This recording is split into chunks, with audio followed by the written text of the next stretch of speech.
Hello and welcome to episode 5 of EUphoria. I am your host this week.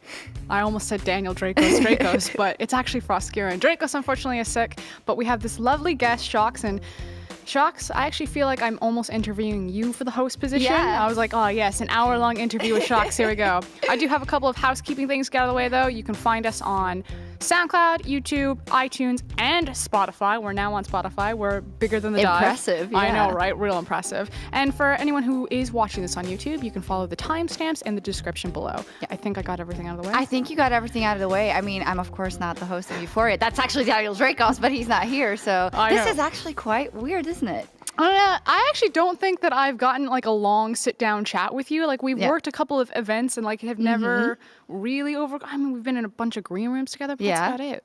Yeah, but there it's mostly shenanigans. I mean, don't get any ideas. There it's mostly you're getting ready for the show, and you know there's not really time to get. Everyone's into doing it. Their job. Exactly. Except for Kobe, he's usually taking a nap or something. He does sleep a lot in like weird places and positions.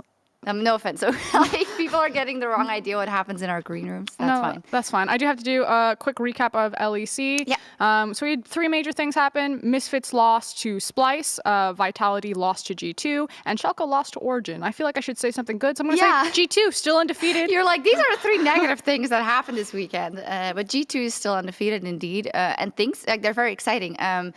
Was against Fnatic as well, and I think we didn't give as much weight to it, and also we shouldn't have. Also, just because Fnatic is, not doing so well. I'm calling it the Fnatic effect or the Fnatic boosting service. The Fnatic boosting service, fastest game. Well, the thing is that they boosted so many teams up the standings because people like took down Fnatic without realizing how poor Fnatic were performing right now. I was gonna say poor or good. And I was like, and it just boosted like SK. Suddenly they beat Fnatic. Everyone's like, SK's really a good team. Boosting if Fnatic doesn't end up climbing the standings? No, then it's just winning a game, right? So true. It's just you've earned your spot. Congratulations. No, just kidding. We'll see. But Perk said in post-game lobby, he said it's been 2 years and something since I beat Reckless, since I beat Martin, and now I got to beat him in his lane whilst I'm back on top.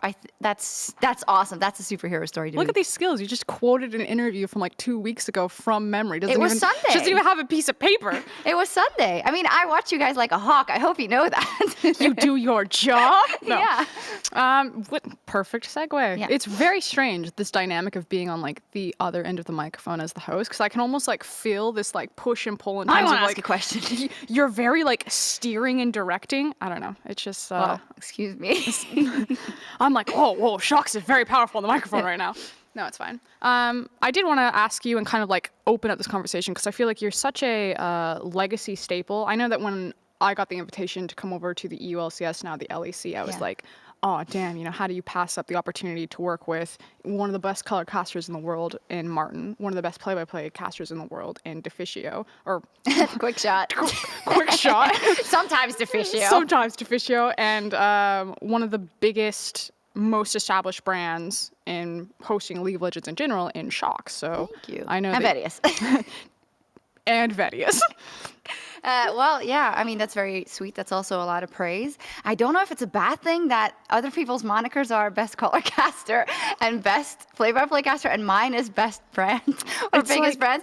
But yeah. It's like, I mean, calling you a host, I think, is too, from my perspective, a bit too shallow in terms of the power of your influence over things, and no one really knows what like an influencer is. I know that like your role is like interview and host, but these are also very different skill sets when you do swap into both roles, and people then just think that as a host you just sit down at the desk and you're like, well, this is what the entire team came up with, and there is like team collaboration, but the host has so much more control and more drive about like what you want your segment to look like. So many times you'll turn and be like, okay, what are we talking about? How is it going to go? Well, where's the before replay I going? used to get annoyed by that a little bit because people, and I'm not saying that hosts should get more praise or whatever, but it's always like, oh, I guess the color casters do all the work, and then the play-by-plays just kind of shout, and then the hosts are there to introduce you and tell you when the show's starting. But of course, everyone does so much, and especially as a host, I think Daniel Drakos will also tell you this, that when you are in the show in the host position,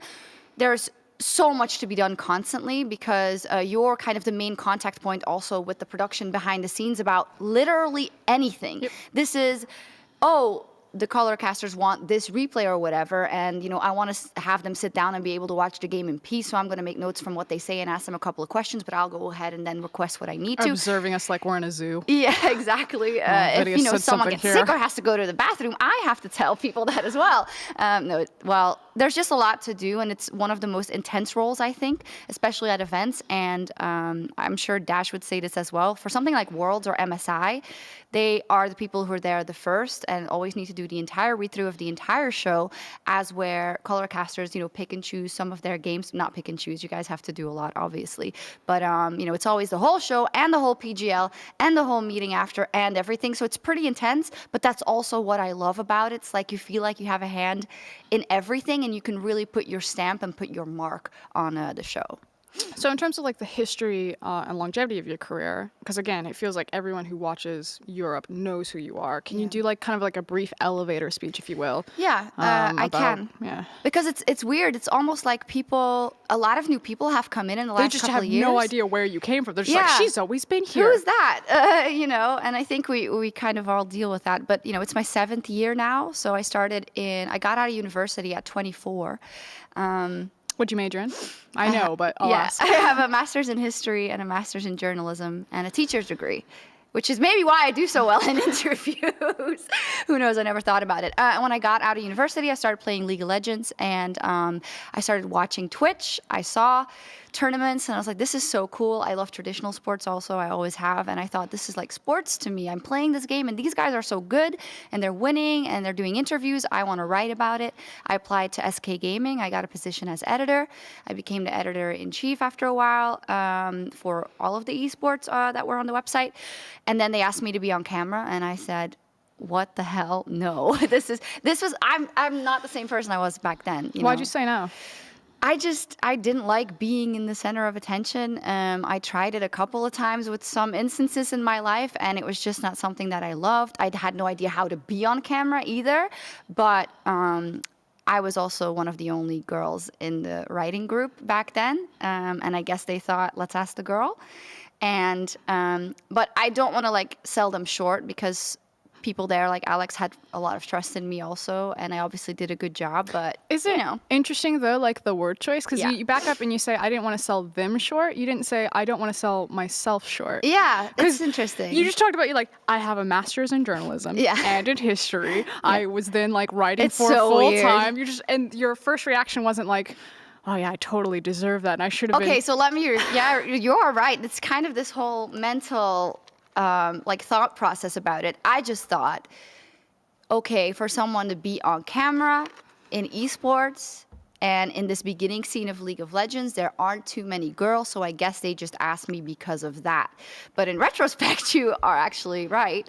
Most likely, and hopefully, it also had something to do with what I had shown so far. I mean, hindsight's pretty easy at this point, Sjokz, yeah, because you're like host of one of the biggest leagues in the world. Yeah. You've done so many different my diligence, right? Massive events. Like you've been multiple titles, which is actually fairly rare for a lot of League of Legends people. I think a majority of us have only haven't been done another game in so long though, so how does freelance work? Well, maybe something's in the works. No, but yeah, and then I had a handycam that they gave me, and I just went to DreamHack in June, DreamHack Jönköping, I believe it was, and I was like starstruck by everyone. It's like, oh my God, Frog, and oh my God, Stupe, oh my God, these guys, I have to interview them. I botched it so hard a couple of times. Thank God they were all very, very nice. It was really those instances of, I have one shot, hi, and then I had to do the interview again or whatever, but it turned out fine in the end. I'm kind of tunneling in on this idea of like interviewing, because you actually gave a really good interview a couple of years ago after you had, I actually don't know if you said it in an interview or maybe you said it backstage. I'm trying to remember. I think I was actually be careful there. where you go for I know, right? this. But you were talking about after the Dyrus interview. Yeah. And I think the moment that came to everyone is Sjokz is so talented here because she was able to just let that moment breathe. Whereas I think you said before you would have tried to crowd it to fix it and correct it. And you had learned through your years of experience as an interviewer to when to take a step back and when to take a step forward. Yeah, it's actually quite interesting because this is something I think about quite often because I think it's something that goes throughout my style of hosting and interviewing. like in the beginning, I think things have changed now, because in the beginning things were also really about you don't matter at all. It's all about the player. I think over the years, things have changed a bit in that casters do matter and caster personality should be big and people are also looking at them. But in the beginning, it was all like, all right, let's make the player the centerpiece of attention at all time. But it's also about, you know, how you speak to them, and that is about you. But there is one thing that I didn't want to do at that point, that is cry. And this has nothing to do with like, oh, like women cry or whatever. Of course, that went through my mind. But I was like, I don't want to be the person that cries and bawls in this moment. I want it to be all about Dyrus. And the best way I can do that is by almost saying nothing at all, but showing empathy without crying, which is like the hardest thing, most likely. But a lot of people have misconceptions, because I often see people still talk about that. And I often see, well, yeah, maybe it was impressive. And that's so typical, because I was crying. Yeah, I was like watching that through a screen. I was like, oh no. Maybe that was impressive, but she knew this like days ahead, and production like helped her prepare all this and blah, blah, blah. And well, the truth of the matter is we did know, but we only knew at the beginning of the game they were playing. So their last game, most likely. Actually, I think it was mathematically sure that they would be knocked out.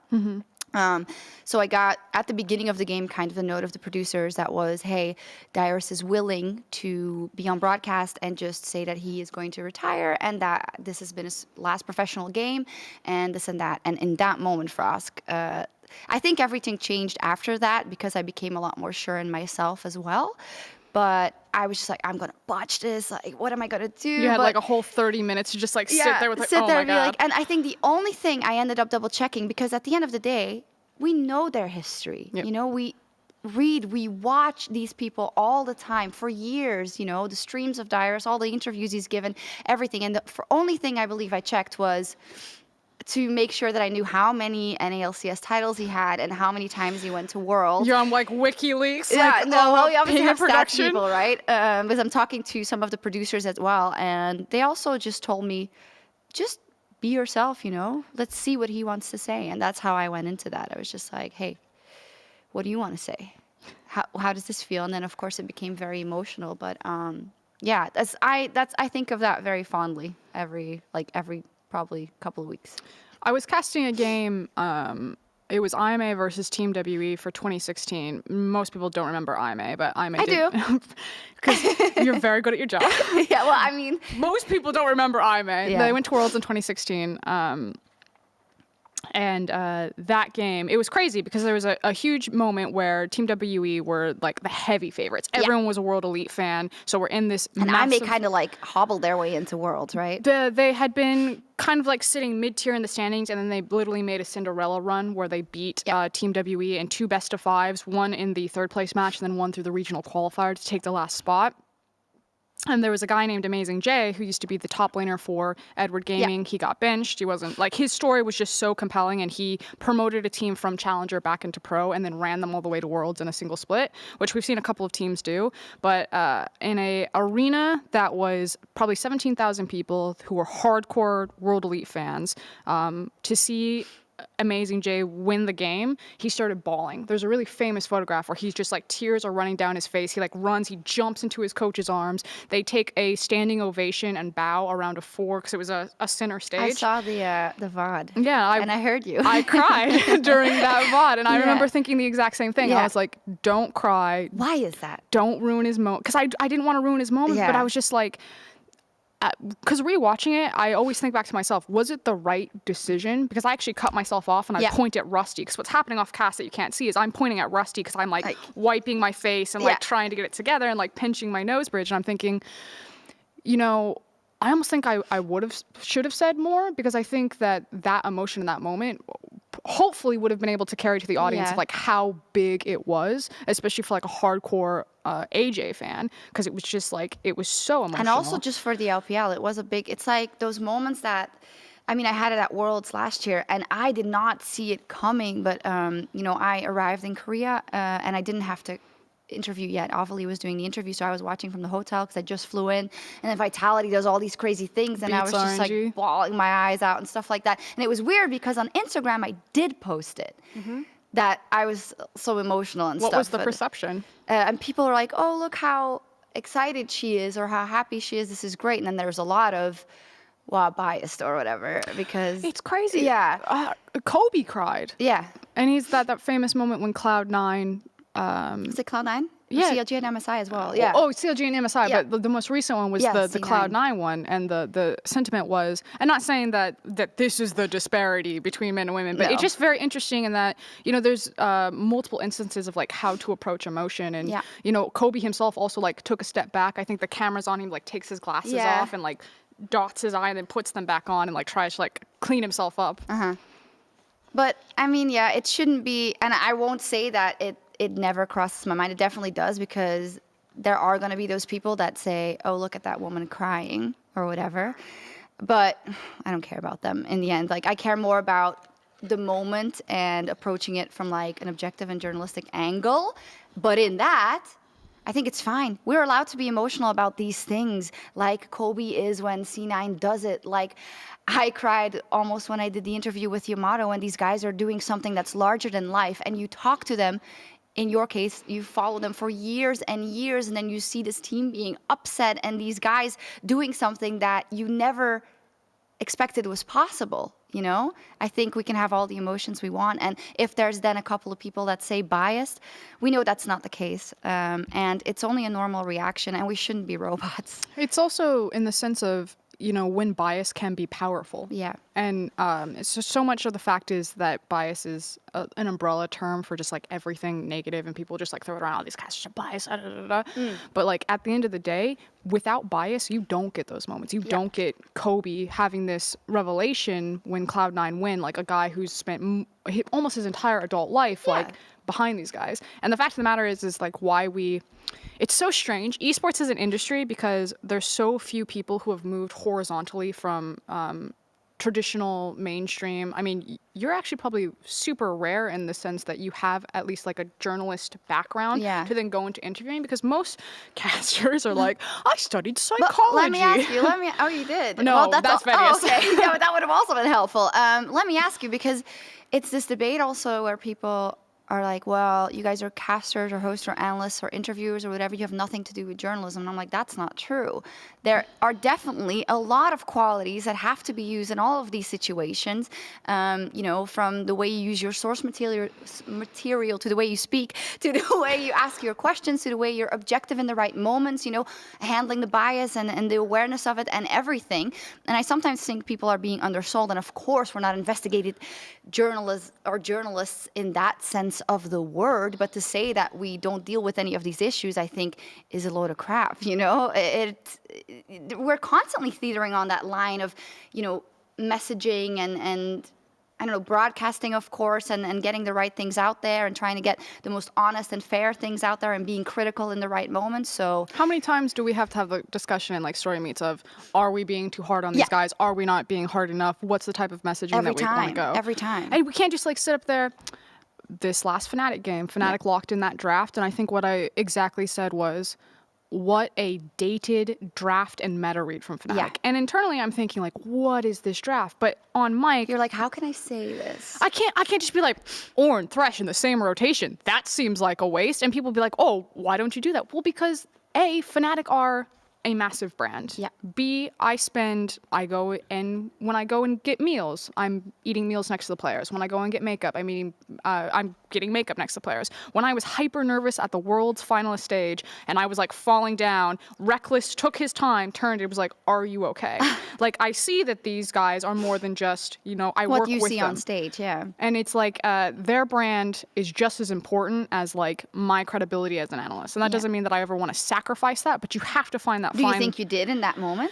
No, because I thought I was very fair in what I said, because I was still saying what the draft's problems were. But I also think it's super easy for a coach to get off stage. Like, for all we know, you put a microphone in Youngbuck's face and Joey says something like, you know, we knew exactly what they were going to draft. We got exactly what we want and we're comfortable now. It's just about execution. Yeah. And frankly, like, no matter what my opinions are, which I did say on cast, you know, that's a bold move, Cotton, trying to outlast G2's like first 15 minutes. Yeah, you did say that. Like, that's not a strategy that I would take, but I'm not going to sit there and be like, well, that's a idea, Fnatic? Like, what do you... And is it a thing or two has to do also with the fact that it is still Fnatic, and I don't mean that in Fnatic as a brand. Of course, that always plays with it, but it is 4 out of 5 guys who went to the World default to Finals. trust. Yes, you default to trust in that case, and I think, I mean, I had an interesting. I believe I didn't vote for Fnatic, and usually I do because of that. Especially last year, but then it was easy because they were winning all the time. And now I still default to that trust. And I think maybe that's also a problem they have because they are still defaulting to that trust. Like, and Brox also said it on stream, we are the same people. We didn't lose anything necessarily in skill. Nothing really should have changed, but in a way, everything has changed, and it's coming to terms with that and not doing those drafts anymore. And I think they also came out and said that, you know, Reckless also on stream, and just, yeah, first fix those drafts and then go from there, I guess. I don't know. I don't really see them necessarily ending in the top 3 or top 4 at all, but I also don't think that's the worst thing in the world with the pedigree of that organization. I mean, look at G2. They weren't there for 2 years, right? I mean, they did great at Worlds, but that took a while before they got back on top, you know, so. You have the default to trust that they'd come back. Yeah, but they're scary. Yeah, but I just always think it's very interesting. Not a lot of time esports has kind of like the, you know, like in the Wizard of Oz when you like pull back the curtain and you see the guy like standing. It's really hard for the audience to get that like full perspective, not just on what the teams are doing, but also what's happening behind stage with us. They're real people. Yeah. We're real people, Sjokz. Yeah, we're real people too. I always default to, it's all about the players, it's not about us. But goddamn, it is about us sometimes, Frosk. Can I swear on this podcast? We can't say the F word. The F word is replaced by fiddlesticks.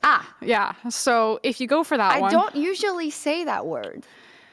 I have a really bad problem. Yeah. You swear a lot? I don't even realize that I swear a lot. That's the problem. Yeah. But for some reason, I haven't done it on cast yet. No, it's because you have that. I definitely step into a zone. We have like a different voice too. And you're like, it's hosting voice. I don't even know if this is the same. Because like if I would say welcome to the LEC, I'd be like, welcome everyone to the LEC. It's like, who is this person? It's funny because you've like tapped into it twice during just this like sit down, which is why, because I told you, I like sat down, I was like, okay, I'm going to be the host. And then Sjokz like started, you started using your hosting voice. I was like, Sjokz is going to be the host. I'm in hosting mode. Oh no. But it is that there is that zone, right, that you step into. And I swear like a sailor in my, that's what they say, right?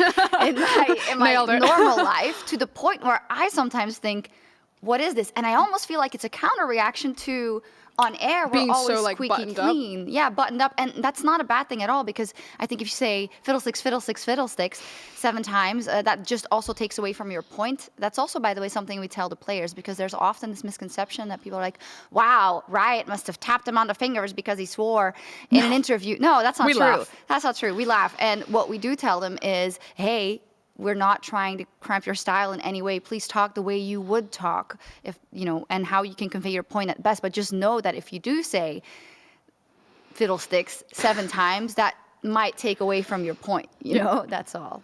So in terms of branding, because we actually at Riot, I helped out this last time. We give a seminar to the players about like power of brand and how we can assist them. I did help out with that a couple of times as well. I would imagine. You did it. I helped too. I actually used your brand as an example in my my presentation. Great. Selfies every day. Nailed it. I wanted to quickly kind of, because I get questions all the time about, you know, how do you leverage into esports? How do you get into esports? How do you get involved? And I think brand is such an important currency. Looking at your brand, I think outside of maybe 4 players, you probably have the largest brand in League of Legends. Yeah, I think so. Well, it sounds stupid when I say it like that, but I think it's the biggest out of the casters, and I think out of a lot of esports as well. There are some guys from Call of Duty and stuff that have a huge brand as well, but I think across that I'm doing very well. And I don't know. What's the power of brand? Why is it? Well, it's incredibly important when you have it. And I also, not come to think of it, I always have a very, very hard time with the question, what should I do to get into esports like you? Because I think things have changed also, and I grinded and I didn't earn money for the longest time. And that's not a good thing. And you never want to tell people to like, go work 24 gigs without getting paid. They're not getting paid, and then, no, you shouldn't do that. But on the other hand, it's really hard. But I think in a way there's like a new portal that has opened, because you do see people going viral on social media because, you know, they make short Twitter clips about a certain gameplay interaction, or they have funny commentary, or Captain Flowers, who was picked off basically from Twitch to casting the world final. But you have to be distinctive, and you have to have something, different about yourself. And it's really hard, because when I look at myself, I'm like, but what is it?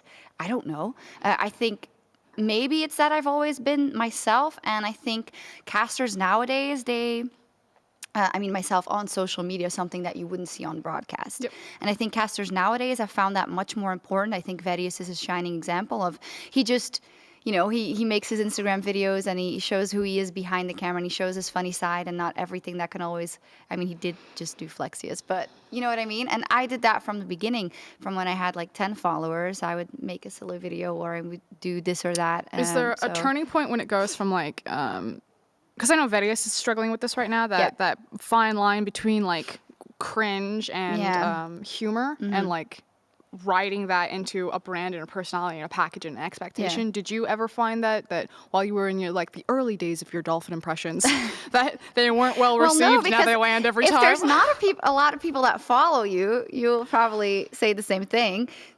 Then you can do no wrong, because out of 10, there will only be one that says you're cringe. Now, if there's 10,000, then there's a lot. So I think more than changing my style, the more followers that came around, and the more viewers also League had, because that also went into the millions all of a sudden, right? That I've just had to get more aware of. There's going to be more people slinging, What are you going to call it? Sorry, at you than the rest. The good outweighs the bad, always, but the bad is so much more vile, especially if you're a woman. So it becomes hard to ignore. It was almost by fate that, because Daniel was supposed to be here, Yamato was supposed to be here, illness struck, and it was just kind of like the stars aligned. Where suddenly now it's like you and I. And I looked at Daniel's script, and this was supposed to be like, let's do a mid-season power ranking. Let's talk about vitality. Oh, we can still do that. Let's build a super team. And while I think all that content's great, I was like, I threw it all out. I looked at the producer. I was like, Phil, do you trust me right now? Imagine there's people watching, and halfway in they're like, oh, we're not hearing about the super team. Maybe that's the one we should do, because I did think about that.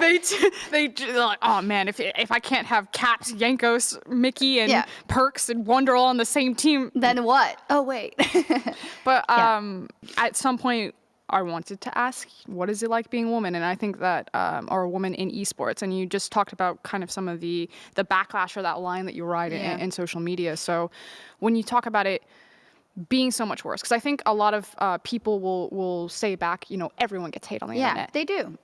I will never say that is not true. And I was thinking about this the other day, because I'm on YouTube now, youtube.com/Sjokz. Say it again. youtube.com/Sjokz. Anyway, those are things that also people want to know about. But I find myself, Frosk, and you have to say if you have the same thing, very often starting a point, then stopping the point and saying, and just as a disclaimer, I'm not saying that everyone doesn't deal with hate, or I'm not saying that everyone doesn't deal with this, or I'm not, oh my God. And I make myself sick that sometimes I'm like, no, just say your opinion. It is hard. It is harder as a woman, and you get scrutinized harder for things that men don't get scrutinized for. And it doesn't mean that a man might not get insanely scrutinized as well for other things, but there are definitely pockets of things that are so hard for us. One thing that I had when I started out very often were comments like, how did she get that job at the top of SK Gaming? She must have slept with X or Y. And then there's these pockets of people that then kind of are like, oh yeah, this is the opinion I want to see. And then they keep propagating that, and they keep posting it. And there's entire groups of people on Twitter and Reddit that are out just to say those things. The exceptional scrutiny of what you look like at any point in time. I just had a whole thread just nuked over a recent interview that I did. It's just like questions talking about like my sexuality. It's like delete, just gone. I'm like, oh, I wonder what. Yep, okay. Oh, that's what that was. Yeah, exactly. And I mean, and then people say, yeah, but people also say that X and Y is not dressed well, or that happens. Yes, but that's not the point. The point is that it happens much more with us, and the point is that it also bleeds through. Sadly, into things that aren't Reddit. And I've had occasions where I met people from the industry, professionals that should know what they are talking about, that shake my hand and say, do you even play video games? And that still happens, you know, and that just baffles me. And that's not gonna happen every time if you're a man. And for some men, it is never going to happen. So, yeah. I think I had a really good discussion with Vedius, actually, because I actually think he's kind of one of the few casters, or at least some of our male peers, that could identify with the whole perception that when the camera turns on, that there's an expectation that you must look a certain way as a woman. Yeah. And I think Vedius gets a lot of flack because he is a skinny, lanky nerd. Like, that's Vedius, that's who he is, and now he owns it. But there was a long time when Vedius was just, and still is, just gets like a lot of shit for it. But again, if you think about all of the casters in our industry, how rare it is for it to fall on one of the male peers, versus anytime you open up a thread about Ovaly. Or a Twitch chat. Or Twitch, oh my God. About Ovaly, you, me, Laurel, like... everything. It's like just 90% dominated. Yeah, it's 90%. And the worst thing about it, or the sad thing about it, is that, and then when it's not about what we look like, the misogyny sometimes bleeds through in the honest comments about our work. And I've had so many times that I read too much stuff and it upsets me often, so I shouldn't, but I still do. And you had those times where you open like a string of comments and it's like something like, she doesn't know what the hell she's talking about. She's only here because X, Y, and Z. And then you click on that person. Affirmative action, diversity. Yeah. They can't fire the gay person. That's been said to me multiple times. But to me, it's also, oh, you know, what has she ever done? She doesn't know what she's talking about, and everyone else does. She doesn't do any prep, whatever. And then you click on it, and this person has 200 comments, and they're all about us.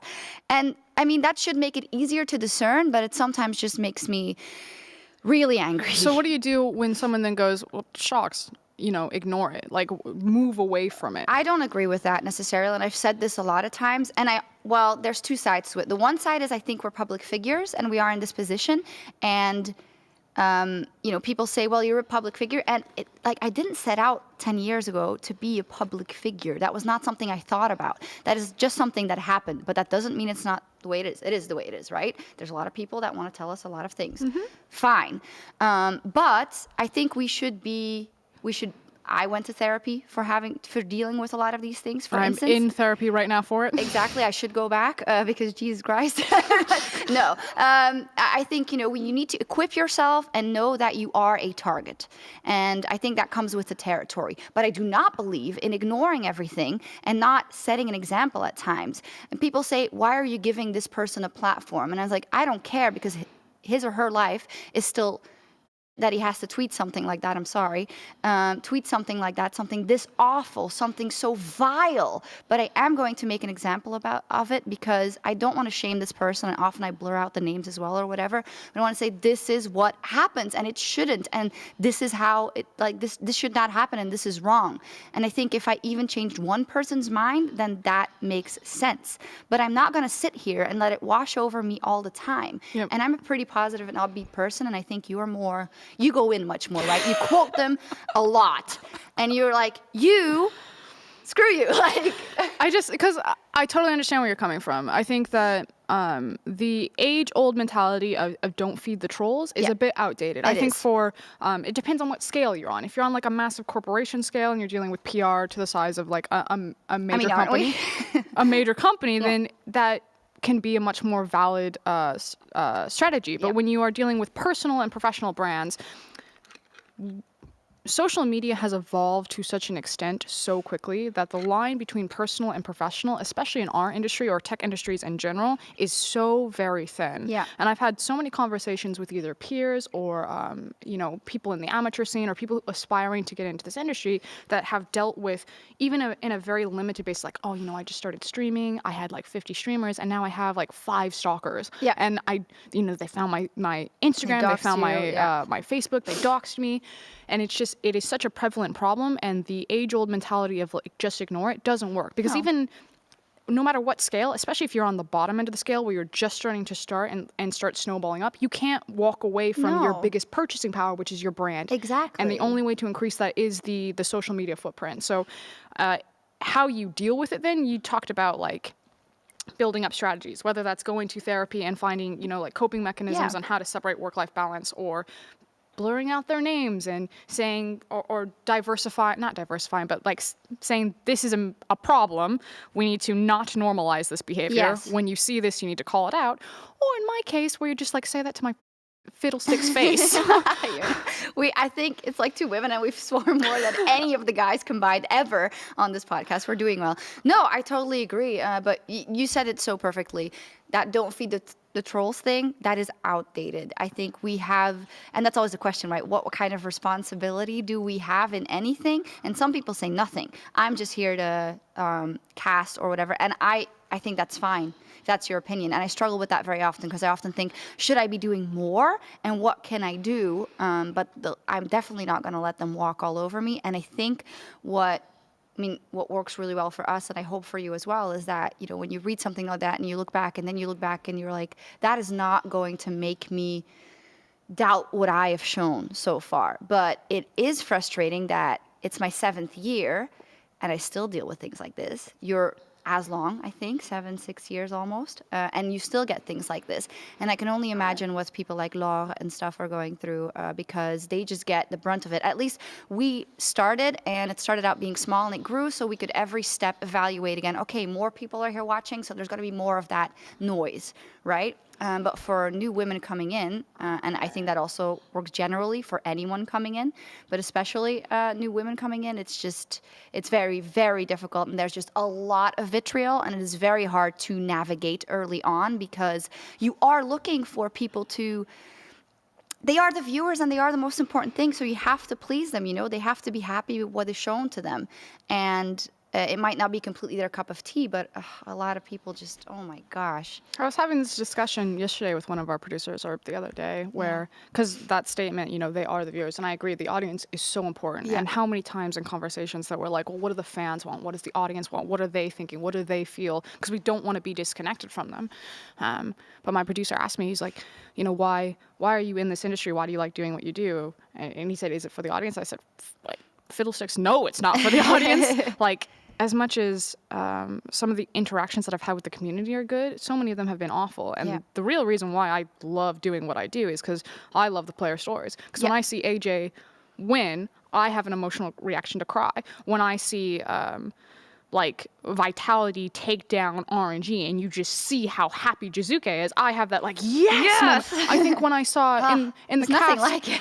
In the cast, when Vitality were playing G2 and Mowgli gets that first gank off with the axe hits, you literally hear me on the cast yell, yes! Because I was just like, oh my God. What you're saying is you're a Vitality fan. Well, it was just, even if G2 takes someone down, because I love Wunder, used to coach him, big fan, like, I just have this emotional reaction to the players. And when it always, like, people ask me, like, why do you love esports? I love the players. I love telling their stories and how crazy and the legacy, the longevity, and those types of like sweet victories or crushing defeats. That's why we got into it. Because we were fans. Yeah, and then we were trained into broadcast. Yeah, and then I think the caveat is there that for me it's exactly the same. It's like, I want to be there when that happens, and I want to get the best reaction out of them as possible, and I want to set them up for success, you know, to tell the story they want to tell, or I want to tell their story, which is for me a bit more the case than for you, where it is, yes, tell their story, but you also are more critical, right, of their performance and how to improve.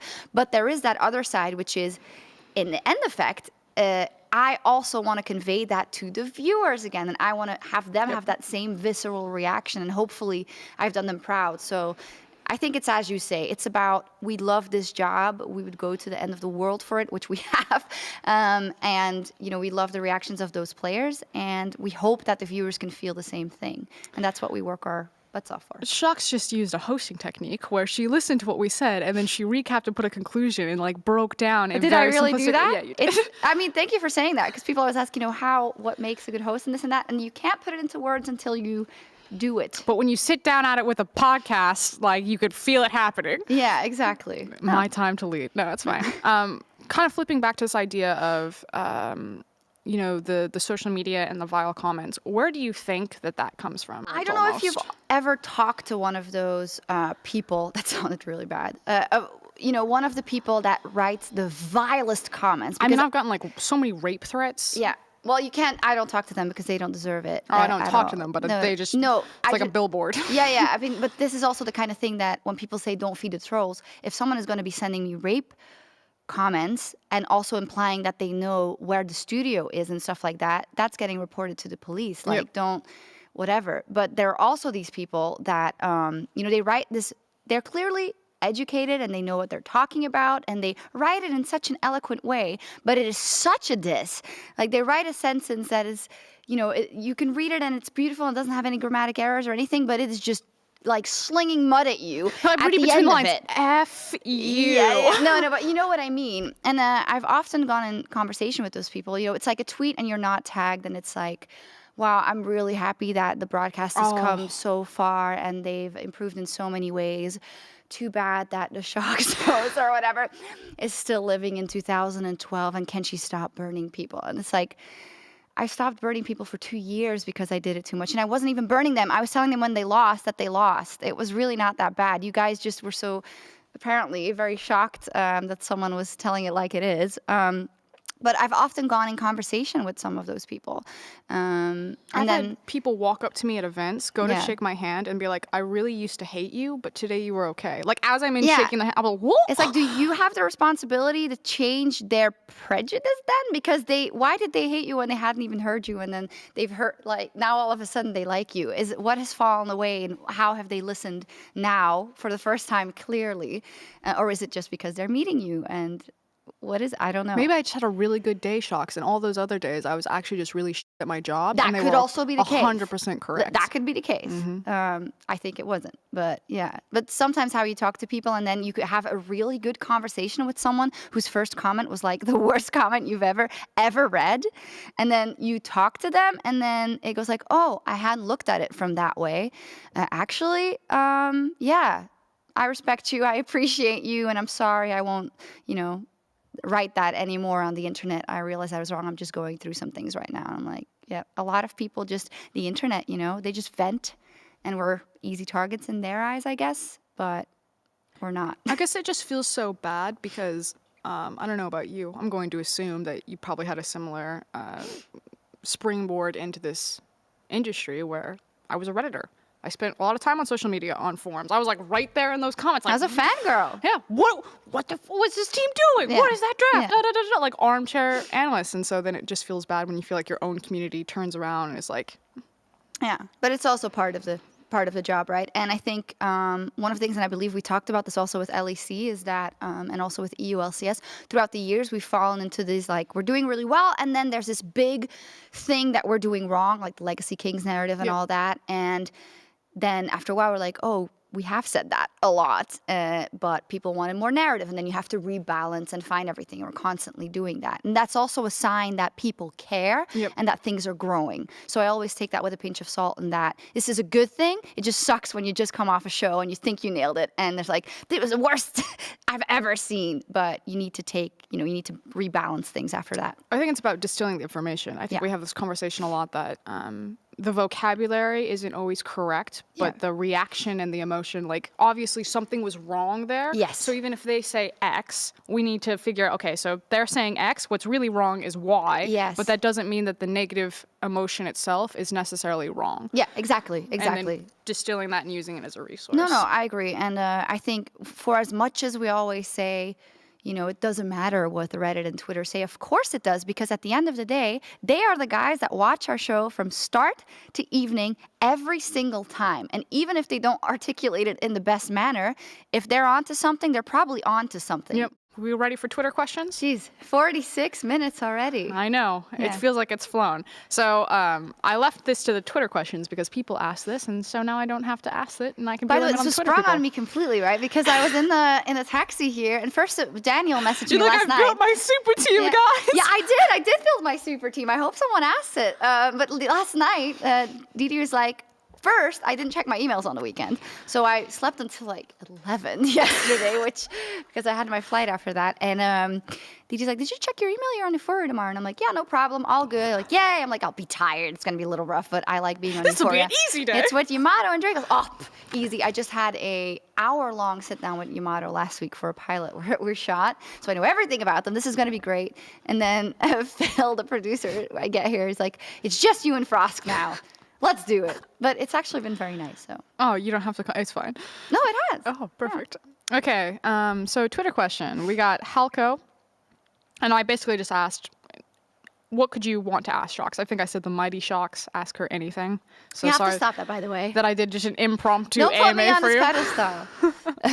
Says women in esports, both players and non-players, why is there a male abundancy? And do you guys think it will change over time as esports gets more and more popular? And maybe things that are not so well known about being a woman in the esports scene. This is by Halko at Halk_O.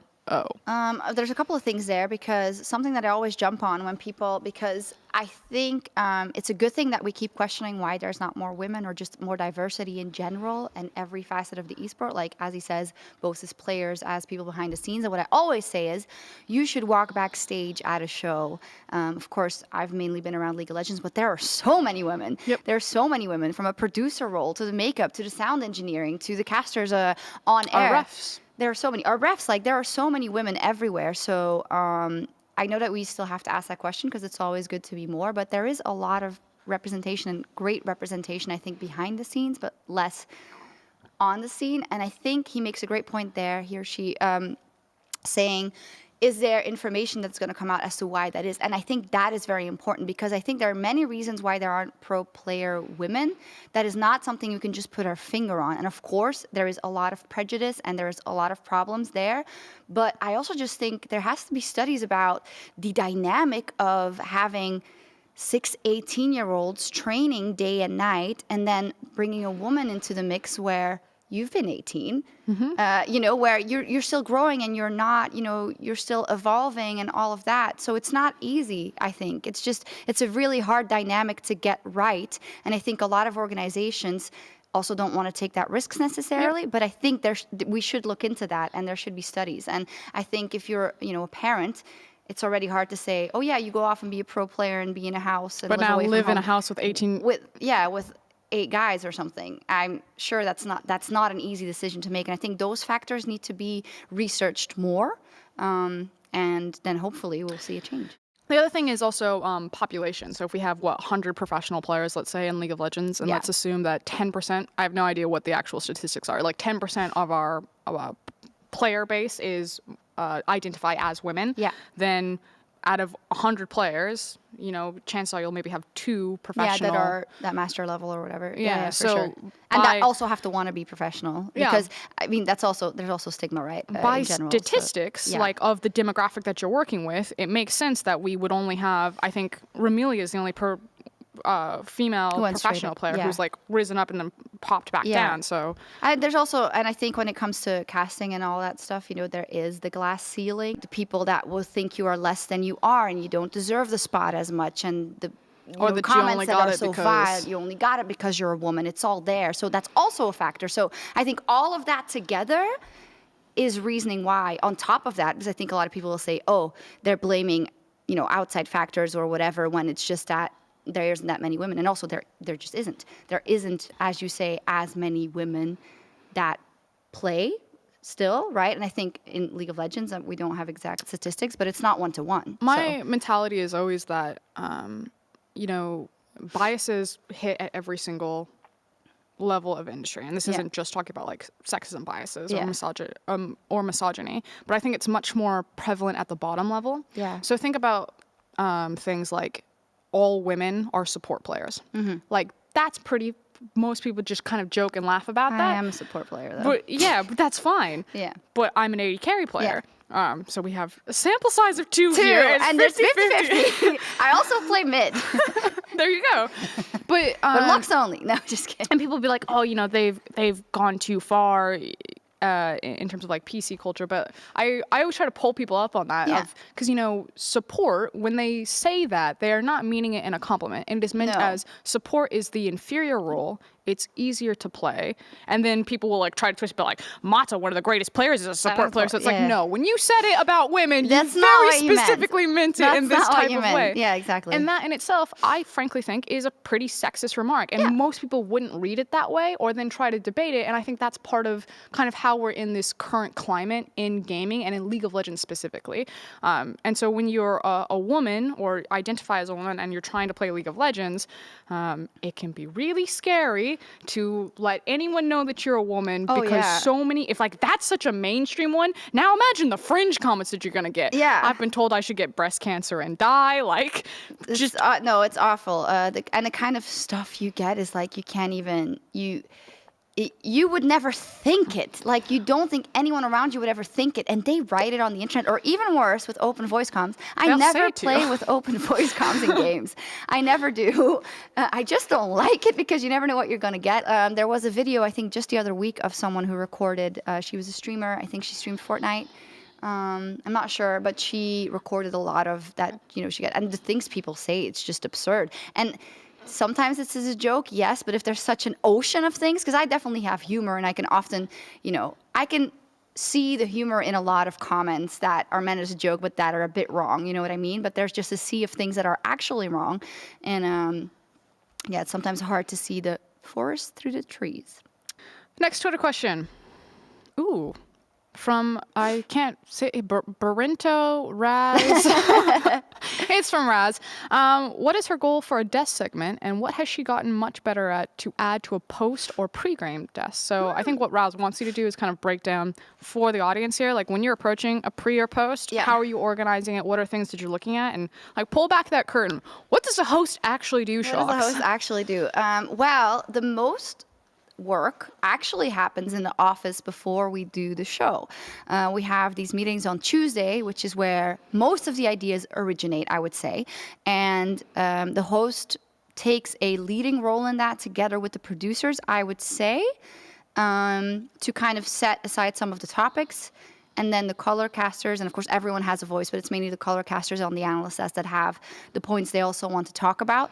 And I think 2 years ago I hit a wall, and I think all of us in Europe kind of did, because the broadcast was constantly being compared to NA and wasn't good enough. We didn't have any narrative. We didn't build any stars. We didn't do anything. And that's kind of an example of how... No personality. No one's got personality, nothing. And if you look back now, you'd probably say, oh, well, that too might much have been personality. Tell me now. But we did set out 2 years ago to drastically change everything. And I also learned a lot more to, I know people hate it, but like narrative is important, and it is important to set your goals. So when I come into a segment now, I want to make sure that if you're watching it should be 6-7 minute segment, but sometimes there's delays and it turns into a 10-minute one or whatever. You want the viewer to come out of it and to want to watch the game and to want to watch a certain player or a certain mechanic or a certain something. And that's what you need to give them. So you need to go in with a goal of, hey, Upset is insane. This guy might have been flying under the radar. He had up and down and then a great ending of the split. Didn't get to Worlds, but this guy is on fire. He is taking names. Like, it's crazy. If you're like, yeah, if I'm that excited talking about it, that's also what I want the viewers to feel when they go into that game. So you make sure that you have a strong line. And then it goes, okay, color casters, do you agree or not? Yes. Oh, you'd rather talk about Odoamne? Okay, that also makes sense. Let's do it, but let's make sure we end on strong notes. We are looking at this game because of this person or this matchup, or what is going to happen to Fnatic. Are they going to keep falling? Is this when they get back up? And I think I've gotten a lot better, and like planned a lot more of that in the last 2 years. And I think that's why things are more powerful, because I choose a lot of moments to not be as powerful. And I think we touched on this in the beginning, because I'm fine with taking a backseat to let people talk. And often I've gotten the criticism that I don't know what's going on. And I know what's going on. She's smart at the game. Like, better than anyone else, right? And also when it comes to the show, I mean, I wouldn't say it. Yeah, the game for sure, but not as good as you guys, logically. But I know what beats are being hit in that segment. I'm not like, you know, letting the show go and I don't have control over it. I do it on purpose. So I now, in these pre-games that we do, have set to being really powerful in the things that I want to convey and that I want the people to take away going into the game. Cool. From, I can't pronounce that. A Twitter question. what has she learned about what she wants to do during these few months of freelancing? Interesting. So lay it down for me. What is freelancing like? Is it everything that you dreamed it would be? Well, thank you for asking. I'm actually recording a YouTube video on that topic exactly because people seem to have a lot of questions also. And the question I get Should a lot I take is, notes? No, it's fine. I already made my preparations. But people also don't understand sometimes why I'm still on LEC if I'm freelance. Well, simply put, freelance doesn't mean that I can't work with the LEC anymore. It just means that I will work with them in a different capacity, in my case, less. So there's a set amount of weekends that I'll be on the show, and those weekends I'll also be in the office preparing with you guys. And this didn't come out of nowhere. I talked to the team at length for a couple of months before Worlds last year, and I said, this is a decision that I've made and I want to do this, but I also don't want to spring it on you because we're a tight-knit group, and we've been making the show together. For instance, me and one of the producers, Dirk and Trevor, for 7 years. So I'm not just going to be like, bye guys, See ya. It's been fun. We talked a lot about that, and what I've learned, there's a lot. For me, it was a huge step because I like things being calculated and in order. I like having a full-time job where I know exactly how much money I'm going to earn and exactly what I can spend, exactly how many hours I'm going to work, which is actually not true because the show often goes very long. But I like, everything being regulated. So for me, going freelance was a huge step, something I thought about probably for a year before I did it. Because it's uncertainty. And for instance, this week or these 2 weeks, I was supposed to do a job, but it fell through due to communications and discussions and negotiations, whatnot. So I ended up not doing anything for 2 weeks, so thank you for inviting me. That's awesome. But there's a lot more uncertainty, but I do enjoy it. I like the punches that are being thrown at me. I like being able to dictate my own schedule more than everything. I like knowing, hey, I'll be on LEC this week. I have 2 weeks of virtually nothing. I'm gonna throw myself into editing. I'm going to throw myself into my YouTube, or I'm going to start streaming, or I'm going to look into this opportunity that I never thought I would do before, this topic, or I can't say too much because it's all up to things that I hopefully will announce very soon. Everything's just lined up. Yeah, hopefully. But, I have a big desire to try other games. I have a big desire to, for instance, cover Counter-Strike if I'm given the chance, because next to League, that's the esport that I love and watch the most, I would say, and I think it's a fantastic one at that. But none of that means that I would leave League. It's all about just doing different things, because after 7 years, I'm not going to say it became stale, but at sometimes when it's a whole year and the Riot calendar is very, very full. It's from half of January until after All-Stars, which is December, right? And then it's Christmas, and then your year is over. So it's very full, and we're also in the office when we're not on the show. So it really doesn't stop. And I just found myself in a place or time where I'm a different person than I was when I was starting out. My grandma is almost a decade older than she was when I started out. So I want to have time to go see her a lot more than before and stuff like that. But I do miss the LEC every time when I watch. As a viewer, you only see how good of a freaking show that is. Do you ever watch Drakos and Trevor hosting and be like, oh, God, and just you open up Slack, you're like, no, it's not worth it. The thing is, I think, people are like, oh, you're giving up your spot. And that is true, right? Because I'm making myself less valuable in a way, right? Because I'm not always there. So Didi steps up and Trevor steps up, and they're great. But I get some personal freedom that I wanted back, How much did you have to wait that? I know that when I was moving over from LPL to LEC, I was like, this is actually a huge, scary jump, because I'm just relying then on my capabilities as an analyst and a caster, and no longer on my...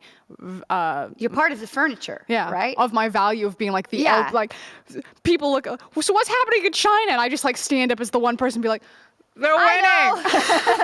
Yeah, definitely. There's that huge thing of I've been with EU since its inception and even before it, and I'm part of the crew, and I'm so ingrained in it, and I'm just leaving that behind. Massively stressful. But I think I've tried to keep in touch with you guys, by giving feedback and all that. And even though I'm freelance, this is so important to me, and it's the most important thing. All the rest is not as big and doesn't take up as much time as the LEC, and I also like it that way, especially for the first year. And I don't know how things are going to evolve, but I'm still here and I'm not going anywhere. In terms of, because one of the things you brought up was content creation. Yeah. So is there any, like, now's your chance, here's your platform? Yeah, I mean, I said I plugged my YouTube before. Spam that content creation. I have to say that there's pressure. First I'm dealing with, we all deal with the pressure of making the LEC every week. And I think a lot of people underestimate how taxing it is to make a live show that you have a deadline for Thursday evening, and you go for 2 days straight, because a lot of people talk about pressure and stuff, and it's like, there's no pressure like that. That's crazy. We're crazy. We come into, Office Tuesday is basically all of our meetings for, like, narrative and, like, getting a graphics request. Then, like, Wednesday is your craft day, kind of, and, like, breakouts. So you're, like, getting really specific, like, I need this graphic, it needs to look like this. And meanwhile, the graphics guys are like, okay, we need to make all this, so please make up your mind. So they're like, oh! Yeah. And then you come in Thursday, and if you have, like, a last-minute graphic request, graphics guys are like, we have 10 graphics to make, and that one's a custom graphic, and no way. It seems like we're only being negative about the graphics guys. They're great guys. We're the problem. But yeah, it is very stressful in that, and it is tough. And I think you notice it as well when you do it every single week for so many years. And I know a lot of people say, well, you're in a privileged position anyway. Yeah, yes. I have a dream job. I also worked towards that dream job, and I'm lucky that I have the freedom that I could take this step. Right? But I'm not going to feel sad about it. It is a huge step, and I'd love to be here every week, but I need to be with my family a bit more, and there are some personal priorities that I need to set for myself. So with content creation, youtube.com/Sjokz. I was about to just be like, how can I navigate back to our YouTube? Twitch.tv/Sjokz. The point that I was trying to make is that there's a lot of pressure. You have that, now I have the show, right? And now every day there's people, where's the next video? When's the next stream? And I'm like, I have insomnia. I didn't sleep. I cannot stream right now, but I'd love to. So there's a lot of pressure that comes with it, but I like it. And there's a lot of creativity. I'm back to editing, which I love, and I'm pretty crap right now. It is hard. There's a lot to do. You need some After Effects but assistance. I do need some After Effects. But it's nice to have time for these different things and learn different things. What is the one thing, like the biggest difference that you've noticed between being freelance? Just like, I can eat cereal now every morning because I don't have to go into the office or something as basic as that. I think I can how do you say that? I can turn it off easier. Oh. Because if, like, now there were 2 weeks and I just went, to Cologne for a week, and it was like, it's easier because you're not always on, but you're still like, it's kind of a, I don't know, poisoned gift, because I'm on for all of these other things. So I'm constantly talking to all these people about, oh, is this a job that I can do? Like, how much am I getting paid? Like, what's working? Where do I have to travel? All that stuff. Don't start to me about German bureaucracy as well. But that has been, I'm fine just then leaving my Twitter and everything for a day or 2 or 3. And then after 2 days, I'll feel really guilty that I haven't posted anything. Do you think you'd go mainstream and be like an ambassador for gaming? Or do you want to go, if you ever did go mainstream, be like, I can now take these skills and actually be like a football commentator? I'd hope so. I do love football, but I think I have evolved from soccer, if there's any Americans working. European football, god damn it. And I mean, I hope the things I've learned would transfer to that, and I think they would. But I have to say that when I started out, I actually did journalism because I wanted to be a sports reporter, because I loved football and cycling also, and tennis. You love cycling? I know people think it's really boring. Be my best friend. Really? Yeah. I could watch every Tour de France. Yes, be my best friend. Every leg, and just time trial. Yes, I'll watch. I love that stuff. I just love everything of competition. And I do have to say that when I started out, it was like, my goal was like, oh, I want to go back to that, and that's what I want to do. Now, no, I mean, not necessarily. I love our world. I love esports. I love this, and I don't necessarily, because people always think, oh, is that then the next step? But for me, it doesn't have to be. You don't want esports to go mainstream? I think we sometimes think about that too much. I really phrased that question very poorly. I think sometimes you did. Sometimes we think about that too much. It's the idea of everyone wants mainstream, like everything good that comes with mainstream, but I think that there's a very real conversation, and I know that you feel strongly about it, I feel strongly, where we don't want esports to be jammed into the cookie cutter of like tonight on NFL. Yeah, no, definitely not. I think there's just that whole complex of, I feel like in the last years it has shifted from the conversation of we're esports and we want to be sports to traditional sports and broadcasting is looking towards esports in a way because the numbers that are being put up, can we cut that out? I've drank a lot of water, so please. Are absolutely huge. Wow, I'm making a good point, and then I make such a flub.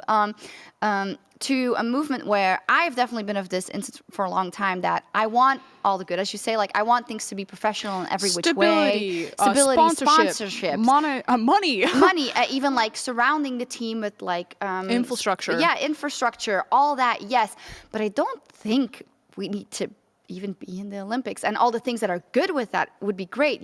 Easier to get visas for players, all that. Yes. But that whole discussion of, should it be sports? No, it's esports, and that is fine. We are huge, we are big, we are our own ecosystem. It's exciting, it's exhilarating. More and more people watch it, and we don't need to stamp it as such. But it would be nice if it became easier, for our players to travel around the world and do their jobs, for sure. But it's very nuanced, of course. Yeah. Okay, and with that, we have come to the very end. Can you please ask me about my super team? I got spammed on Twitter so much because Didi was like, is your super team all 5 G2 members? No, it isn't. Okay, wait, okay. Wunder. Okay, and I thought about this. That's your G2 member. You're going to burn it on Wunder. No, there's another one. I get 2. Oh, there's 2 other ones. I only get 2? I can change one. It's supposed to be 1 from each team. I didn't read that tweet very well. See, that makes it much harder. Well, then, the thing that I've seen people do is they interchange Cabochard for Wunder. Okay, Cabo. Because of that, no, I'm going to stick with Wunder. Because I think Wunder is so good, self-made. Okay. Because... I don't know why I'm counting here, but... Not meaning... Yeah, there's 5. And I'm not saying that, SK wouldn't be where they are without him, but SK wouldn't be where they are without him. You're saying he's the diamond in the rough. He's crazy. He's so good. Caps, because I think there's no argument to be made. And then it was going to be Perks. Ooh, over Upset. Yeah, but I had Upset first, and then I thought... Perks has impressed me, but I think Upset actually should be there as well because he's just impressed me over a longer amount of time. And I have the goggles on of like, Perks destroyed some people in lane last week and the week before. Perks. Wow, but over the longevity and like the way he's grown and where his ceiling is, Upset. And then I thought actually Ignar. And a bit recency bias, but also he's been extremely, extremely solid in the last couple of weeks. Solo laners from G2, jungler from SK, and then bot lane from Schalke 04. Yeah, that makes sense. I'm going to go... No Splice players, though. I mean, so you're always... Yeah. I'm going to go Cabo, Xerxes, Caps, Upset, and Mithy. Then I think I got all players from the... I actually think Gorilla's having a slump right now. He is. And I tried to do it where, because I took Upset, I couldn't take Ignar. Yeah. So I was like, who's the 3rd best support? And I can't take Mickey because I took Caps. Boom. That means it's Mithy, It's boys. the inverse problem from what we usually have when we have to make our tops. Because usually it's like, I know 1 and 2, but what the hell is 3 and 4? This time it's like, there's 5 people I could put in each of these positions. Or maybe that's a bit optimistic. But there's a lot of players playing very, very well right now that we haven't even mentioned. So, yep. And with that, I think we have survived EUphoria episode 5. Is this where I do my sign-offs for all of my SoundCloud, iTunes, Spotify, and YouTube? Am I supposed to help you out? check for the timestamps in the description. This is Sjokz, and I'll see you guys next week.